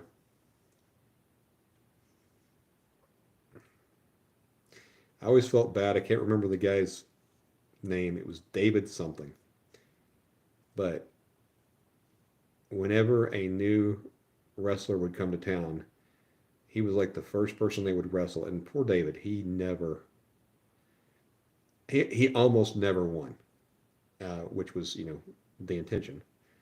But I'm like, man, it must really be bad to have everybody come in and beat you. Like, and then you find out, in some of these groups that, wrestlers make like $25 a night or something ridiculous like that. And you're like, that's a lot to put up with. No, not David Von Erich. It was I can't remember his name, but yeah, it just anytime anybody came in, it was like, and here's David, what's his face? And you're like, oh, okay, well, we know who's going to lose this one.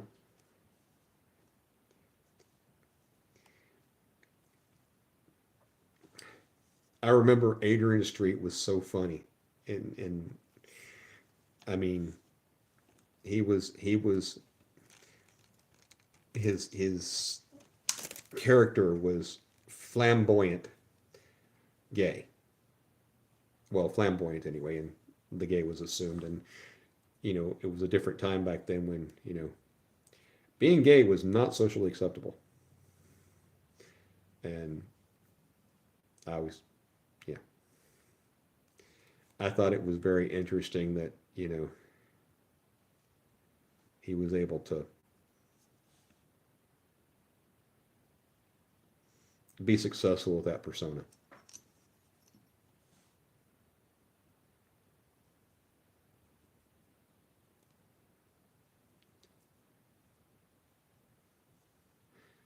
Yeah, I am, let's see, I was born, I think the Gregorian calendar came out the next year. Um, and yes, Moses was a really good kid. He got a little full of himself when he started, parting the Red Sea and stuff, but when he was a kid, he was really cool.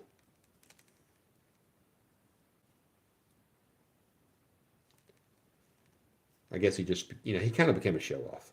That's what I'm trying to say. Nobody likes a show off.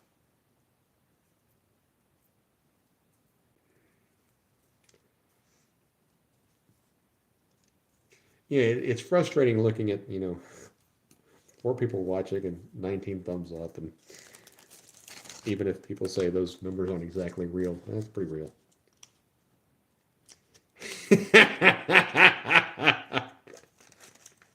Thank you, Seago. So Seago, this is not an attack on you, and I did a video earlier today of my open love letter to the kayak companies, and it was not necessarily nice. Um, Jackson is going to have to get over that 1 year warranty stuff. Um, that is going to hurt them a lot. And I realize that, and but what was it? Something like, after a year, it's like they'll give you a 30% discount or something on a new one if you have warranty issue. I forget what it is, but I looked at that and I'm like, oh, you got to be joking. There is, I mean, that that to me, I mean, I watch people, they'll ask about Old Town. Should I get this 3-year-old kayak for this much? People like, no, get one with the warranty. Get one with the warranty. The warranty is super important. I was like, I don't know if it's really super important, but yeah. Um, I would have been really frustrated in Modog's situation. Um, and I realized that they made it right, but I would have not handled it as kindly as Modog appeared to.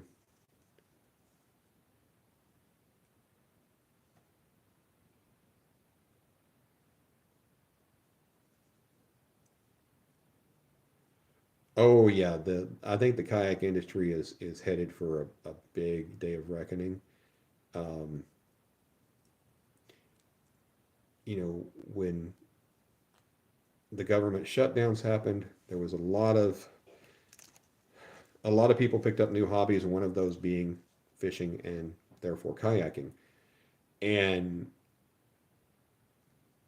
the supplies of stuff were limited, so just like vehicles, the prices were able to get ugly, ridiculous, whatever you want to call it. Hey Tom, welcome in, my friend. Um, and I think the stimulus money, people treated it. My ex-wife used to refer to it as found money. I'm like, it's still money. Well, yeah, but you weren't expecting it, therefore you can blow it on whatever you want. No, no, that's not really how it works. So I think a lot of people, had that thought process of, well, it's not my money. It's found money, so I can spend it on whatever I want, and it doesn't matter if I don't get the a great deal. And I mean, because Old Town, their kayaks went up, I want to say something like $1,000 during that time. And that's a lot of money. When a $2,500 kayak goes to 3,500, that's a pretty big jump. And I realize that the price of raw materials has increased and all that stuff, but I think things are getting. I don't think things are going to get better for a while.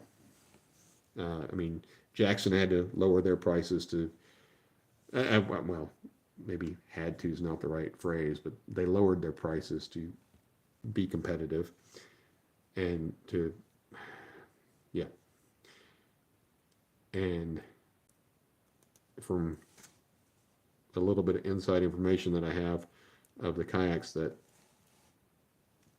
Old Town is about to release, let's just say I'm not impressed. Now, the information is not complete, so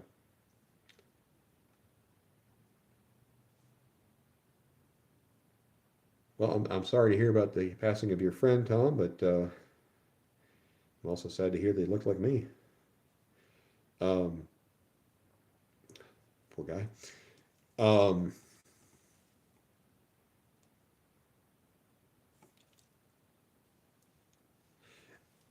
yeah, I mean, and that I'm seeing that locally. No, not military, but everybody kept complaining about minimum wage, and the only way that anybody's ever going to get ahead is we start paying a living wage to minimum wage workers. And now, while minimum wage has not gone up here, McDonald's is having to pay $15 an hour for somebody to even apply. And so what happens is, and exactly what I said was going to happen. Um, the people that are here making this much money didn't really change, and the people that were making this much now make this much. So the prices have gone up for to meet this from here. So whereas the price difference used to be here for people making more money, now it's here, and they haven't their income has not raised, and the yeah, the middle class has gotten poorer.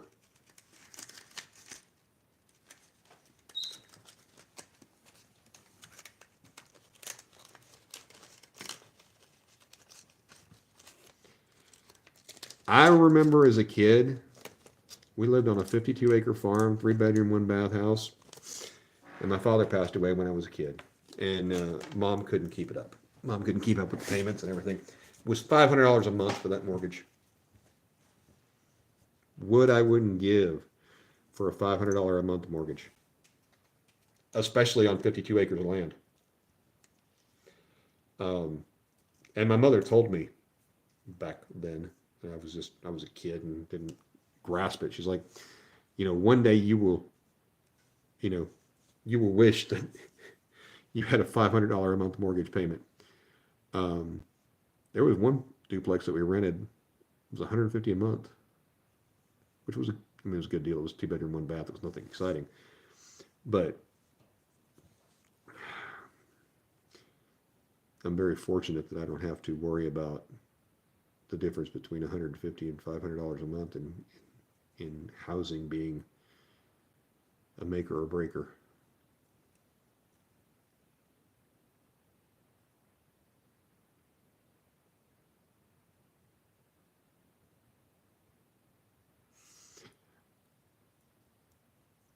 Yeah, I had flirted really hard with joining the nuclear program with the Navy when I got out of high school. They were recruiting me pretty hard, and I didn't do it. But um, coming out as an E5, or I think it was an E5, maybe it was an E3, and all this stuff that I would the guaranteed benefits, and then after your 4 years, they'll offer you probably $30,000 bonus to stay on and all this, and I was like, back then $30,000 was that was a big chunk of change. But then you're like, well, yeah, I get $30,000 bonus to sign on for 4 more years at way less money than I should be making. So fortunately, I did not do that because I uh, skated in high school, skated through high school, not on skateboards, not on skates. Um, I never had to learn how to study, or I never had to study, so I never learned how to study. And um, college was not easy on me.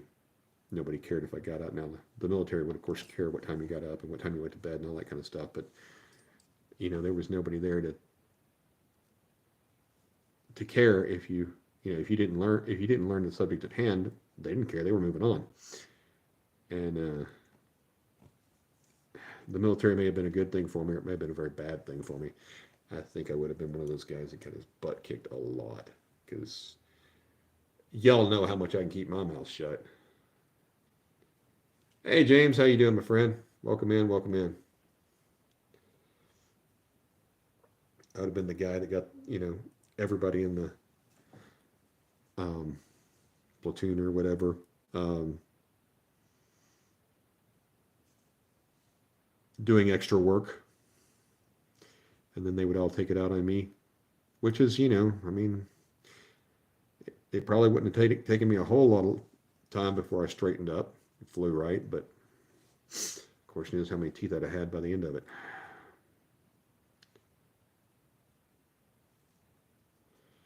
And with what I see a lot of former military people going through these days,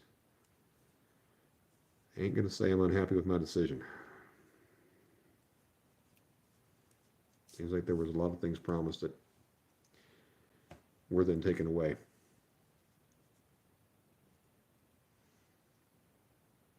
I still fault the VA for my father passing away when I was a kid. He had heart problems, and he'd go to the local hospital, and as soon as he was well enough to ship out to the VA, they would do it because free healthcare for life back then, but it was VA healthcare, and I just feel like if I,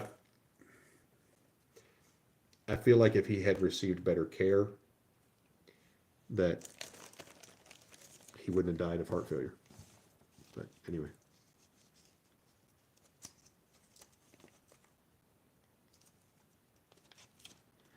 Yeah, Seago, I think I would have been that guy, because I was a hothead. I'm not saying I'm not still, but I'm much less of a hothead, and I'm amazed at people my age that are still hotheads out fighting all the time and stuff. I'm like, I don't know, that just never was my thing. I actually have a friend who told me one day, it's like, I enjoy fighting, even if whether I win or lose, I like fighting. I'm like, that I like teeth. I like not being in pain. Thank you, no thank you. Not my thing.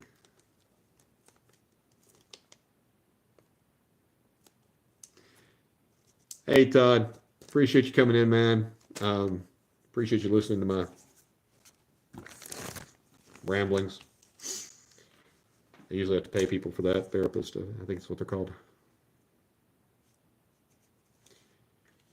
Let's see if I can find my other Sharpie. It's amazing how cluttered my desk is. I will clean it off and it will get cluttered right back because of the not testing and stuff.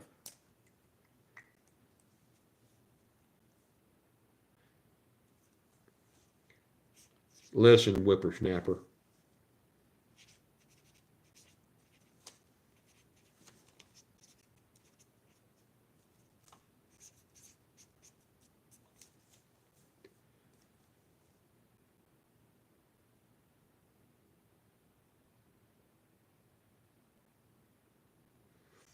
My dad was in the Air Force. I don't know when he was. So I didn't. My dad died when I was 9, so I didn't understand any of anything. I don't know. The only thing I know about his service, he was in the Air Force, and the judge at his trial gave him the choice of military or jail. And so that's how he ended up in the military. And apparently the military did good things for him, but I'm also wondering if he wasn't in during a war, and that was their recruitment methodology. There's also, anybody who's been in the military will know that, will understand this, but it took me years to understand, to find out about this secret. My dad was a cook. And I realize there are people who cook in the military, but I also understand that people who don't want to talk about the things that they've seen and done in the military often say I was a cook. Because nobody wants to hear stories about, how you peeled potatoes. Have a good night, Todd. So there are a lot of holes in, there are a lot of questions I have that will never be answered. And when I was old enough to finally have somebody explain to me what I was a cook means, I asked my mom, but she said as far as she knew, Dad was actually a cook. So maybe he was. I don't know. But in any case, it was definitely, I have more questions than I'll ever have answers. And my mom passed away a few years ago, so, I have no connection to the past anymore. The only history I have is what I actually know myself. My brother passed away a couple of years ago as well, so that means that I'm it. Yeah. Anyway, it's a lot of talking and a lot of not happy stuff. Anyway, well, folks, I think I'm gonna end it. the live, not my life. Um, I've got a baggie full of pompano rigs that are going to go in my um, pile of stuff that I'm taking. It's funny, every time I go down there, I take so much stuff because you never know what you're going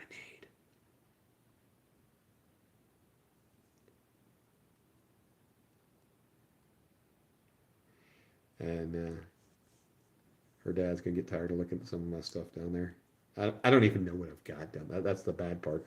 If I had an inventory of what's there, then I would know what parts I need to fill in. But I get to the point that, when I leave, I don't want to go. So I haven't done the prep work for the next trip. So it's all kind of in one area. Anyway, it is what it is. Hey, Jerry, I'm just about to end the stream. Been on here yapping for a good, I don't know, close. I can't tell what time it is. Oh, there we go. Almost 2 hours. And did some rig tying and that kind of stuff. I do want to ask if any of you guys have any suggestions or requests for any tests with the knots and such. I've learned a lot. I mean,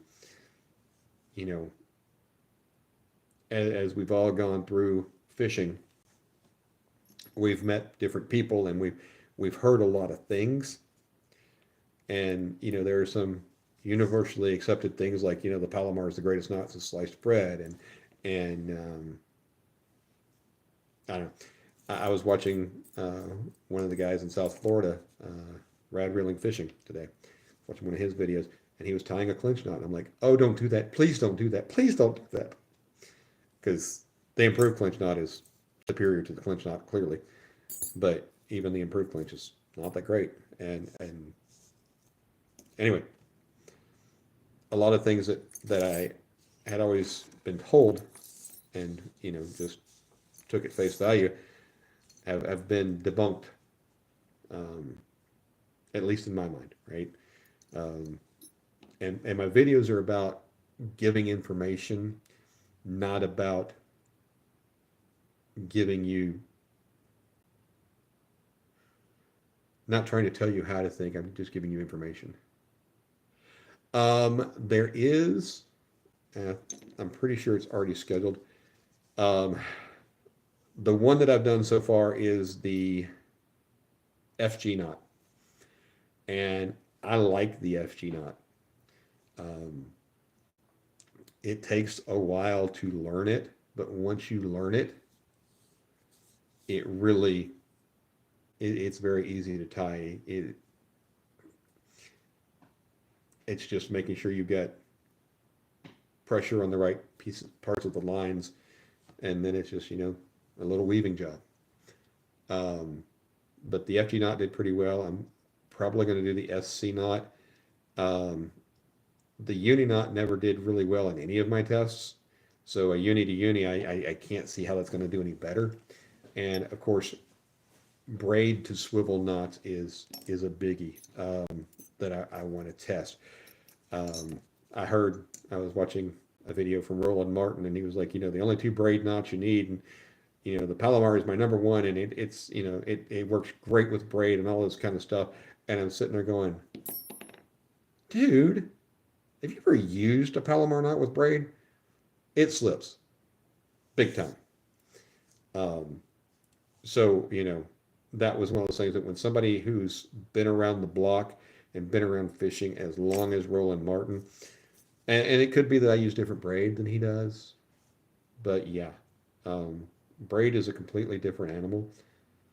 And it's weird because the fishing styles that I do are diametrically opposed, right? So when I started really trying to fish, I was doing bass fishing, and so bait casters were the thing, and spinning rigs were just for stuff that wasn't heavy enough to use a bait caster for. And so I'm a bait caster guy. Well, in the Gulf, at least on the Gulf Coast on in North Florida, they all use spinning rigs with braid, and I've never liked braid.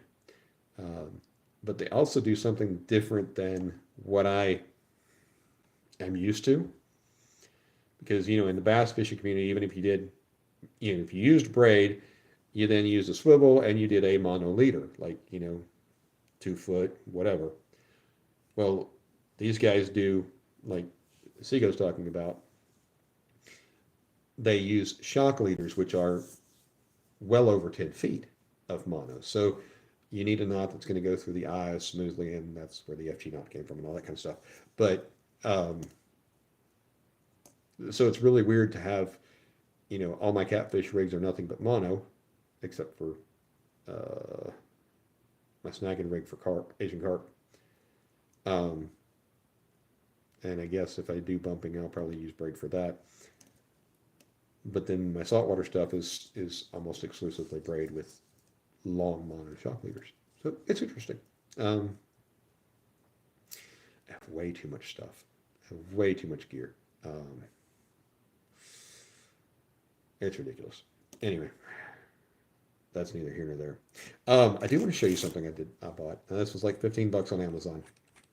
I've gotten to use it a little bit, and I'll show it to you. See if you can see some of the cuts in the EVA foam from the braid. I was curious what they would be like. So they're more like deep scratches, but I mean that's using 50-pound mono and 50-pound braid and pulling them tight. And actually, I've broke some of the 50-pound braid today. So I mean, I'm using. It's a nice little set. It's 2 pieces. One screws into the other. But if you need both pieces, then there you go. I like these. It holds firm. It's got, like I said, this is a very dense. I'm sorry. It may not even be EVA foam. It may be like that shrink wrap that they put around rod grips. And it actually has that look with those little X's on it. But I've been real happy with this. I also love these little guys. There are 2 different types that I have. And the difference between them is really, there's 2 differences. The aggressiveness of the ribs here on the back, and then the shape of the hook. I like the orange one better because the ribs aren't quite as aggressive. It doesn't change anything. It's just that I use these I'll wrap the line around them for some of the strength tests to test the line strength itself. And I don't know, 3 or 4 for $8 or whatever. They're nice because you can, hook onto the hook onto the swivel, and just, tighten my knots, because I have learned that I do not tighten my knots tight enough. Anyway, I said I was going to be done. I'm done. I've talked a lot. I've probably said more useful information in the last 10 minutes than I said the rest of the video, but I was also preoccupied with tying rigs. So anyway, thank you all for watching. I appreciate each and every one of you. Thank you so much for coming. If you happen to want to leave a playlist running overnight to get me some more watch hours, I will not cry at all. I am right around 2,300 hours right now. I will be down in the Gulf of Mexico next week. The Gulf of America. God, it's the Gulf of Mexico. We're not even going to play that game. And doing some saltwater fishing, and that was really good for my viewership last year. I'm hoping it does the same this year, and we'll go from there.